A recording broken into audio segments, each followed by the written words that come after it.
एक समय की बात है। एक छोटे से गांव में एक सास और उसकी बहू रहती थीं।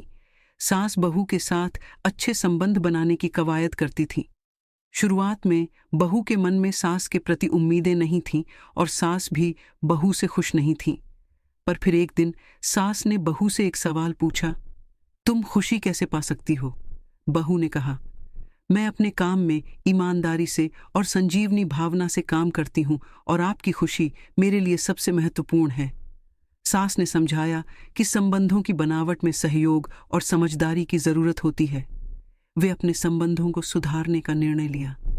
सास और बहू के बीच की दोस्ती बढ़ती गई और वे एक दूसरे के साथ समय बिताने लगे।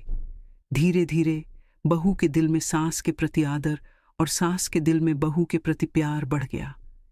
इस कहानी से हमें यह सीखने को मिलता है कि संबंधों में समझदारी, सहयोग और प्यार सबसे महत्वपूर्ण होते हैं। एक दूसरे के साथ समय बिताने से हम अपने संबंधों को मजबूत और सुखमय बना सकते हैं। इस कहानी से हमें यह भी सीखने को मिलता है कि किसी भी समस्या का समाधान सिर्फ और सिर्फ सहमति और समझदारी में होता है। बहू ने समझाया कि खुशी के लिए आपके कर्मों में ईमानदारी से काम करना महत्वपूर्ण है और सास ने समझाया कि संबंधों में सहयोग और समझदारी सब कुछ होती है।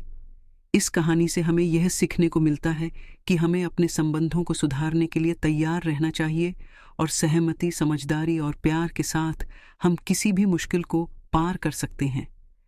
इस कहानी के माध्यम से हमें यह सीखने को मिलता है कि सास बहू के रिश्तों को सुखमय और मजबूत बनाने के लिए सहमति और समझदारी की महत्वपूर्ण भूमिका होती है।